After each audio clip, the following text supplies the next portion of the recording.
जय श्री राधे राधे। भक्तजनों को राधे राधे, प्रेमी जनों को राधे राधे। आज मैं आपको गीता जी का 17वें अध्याय का महत्तम सुना रहा हूँ। इसको आप श्रवण करें।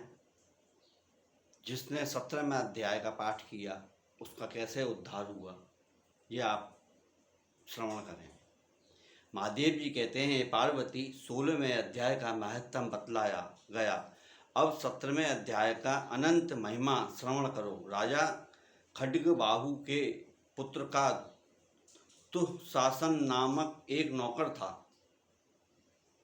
खड्गबाहु राजा था, उसके पुत्र का एक दुशासन नाम का एक नौकर था। वह बड़ी खोटी बुद्धि का मनुष्य था। एक बार मंडलीय राजकुमारों के साथ बहुत धन की बाजी लगाकर हाथी पर चढ़ा और कुछ ही कदम आगे जाने पर लोगों ने मना करने पर भी वह मूढ़ हाथी के प्रति जोर जोर से कठोर शब्द करने लगा।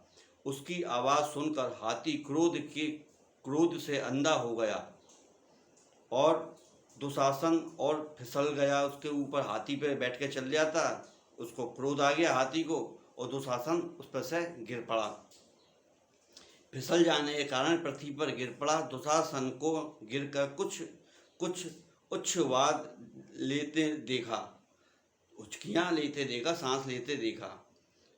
काल के समान निरंकुश हाथी ने क्रोध में भरकर उसे ऊपर फेंक दिया। ऊपर से गिरते ही उसके प्राण पखेरु उड़ गए, मृत्यु को प्राप्त हो गया। हाथी की योनि उस जो मला उसको हाथी की योनि मिली और सिंघल द्वीप के महाराजा के यहाँ उसे अपना बहुत समय बिताया। सिंघल द्वीप के राजा की महान खड्गबाहु से बड़ी मैत्री थी। अंततः उन्होंने जल के मार्ग से उस हाथी को मित्र की प्रशंसा के लिए भेज दिया। जैसे एक राजा दूसरे राजा को प्रेजेंट देता है, वो भेज दिया प्रेजेंट के तौर पर, मित्रता बनी रहे, हाथी भेज दिया। एक दिन राजा ने श्लोक की समस्या पूर्ति के संतुष्ट होकर किसी कवि को पुरस्कार में वो हाथी दे दिया और उन्होंने 100 स्वर्ण मुद्रा लेकर उसे मालवन नरेश के हाथ भेज दिया। अब वो हाथी कितनी जगह बिका कर चल रहा है।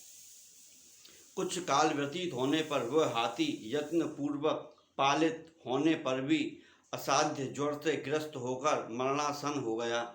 हाथीवान ने जब उसे ऐसी शोचनीय अवस्था में देखा तो राजा के पास जाकर हाथी के हित के लिए शीघ्र ही सारा हाल कह सुनाया।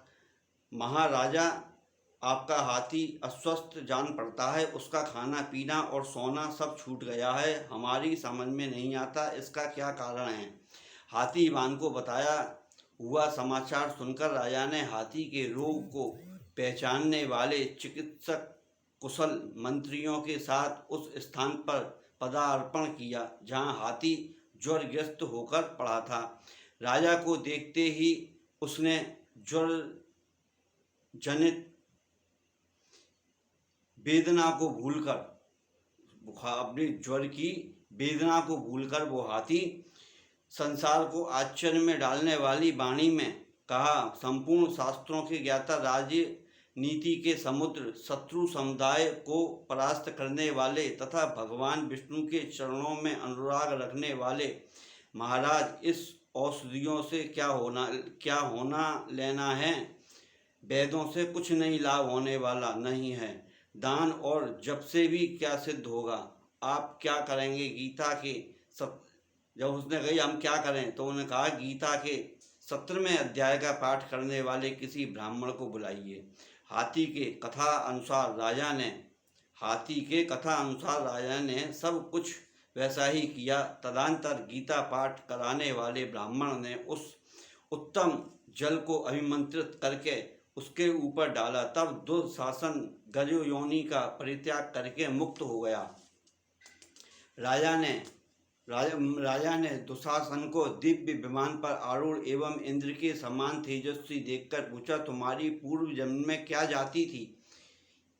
क्या रूप था, कैसा आचरण था और किस कर्म से तुम यह हाथी होकर आए थे, ये सारी बातें मुझे बताओ। राजा के इस प्रकार पूछने पर संकट से छूटे हुए दुशासन ने विमान पर बैठे ही बैठे स्थिति के साथ अपना पूर्व जन्म का पूर्वयुक्त समाचार यथावत कह सुनाया।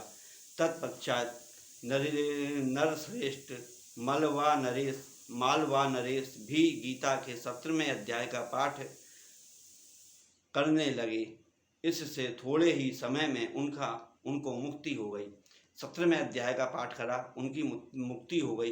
ये गीता जी कह रही हैं इसके महत्तम में। जो गीता जी का पाठ, कोई सा भी आप अपना एक पाठ उठा लीजिए और मुश्किल से मुश्किल 5 मिनट लगते हैं। एक पाठ कर लीजिए बस, ये नहीं पूरी गीता पढ़ो, अपने एक पाठ को अपने या करोगे, कुछ दिनों में हनुमान चालीसा ये चीज़ें याद हो जाती हैं, ये भी याद हो जाएंगी। अगर इसका संस्कृत में है, संस्कृत में आप इसका उच्चारण नहीं कर सकते हो तो उसका हिंदी में भी अनुवाद लिखा हुआ है, उसको आप डेली पढ़ लो। पढ़ने से इससे आपको बहुत संकटों से मुक्ति भी मिलेगी, परेशानियों से भी मुक्ति मिलेगी और आनंद ही आनंद रहेगा। आज शनिवार है, शनिवार को अपने घर से मीठा तेल ले जाएं, तिल डाल के, और शनिदेव को चढ़ाएं। उल्टे पैर की, शनिदेव के उल्टे पैर की हल्की हल्की मालिश करते हुए आप मीठा तेल चढ़ाएंगे तो उससे शनिदेव को फायदा होगा। शनिदेव पे तेल क्यों चढ़ाते हैं? शनिदेव के चोट लग गई थी, इसलिए चोट में आप बताइए, चोट में कौन सा तेल लगाया जाता है? मीठा तेल लगाया जाता है। इसीलिए शनिदेव को कड़वा तेल का दीपक जला दो, चाहे मीठा तेल शनिदेव पे आप चढ़ाइए, और हनुमान जी पे चमेली के तेल में सिंदूर चढ़ाइए और हनुमान चालीसा का पाठ करिए। 7 गुलाब के फूल ले लो, समी के फूल मिल जाएं, समी के फूल ले लो, अपने एक एक पाठ करते जाओ और उस पर चढ़ाते जाओ, एक एक पाठ करते जाओ, हनुमान जी पे चढ़ाते जाओ। ये आप शाम के वक्त कर सकते हैं, इससे आपको बहुत लाभ होगा, फायदा होगा। जय सत्य सनातन धर्म की जय हो। जय श्री राधे राधे, जय श्री कृष्णा।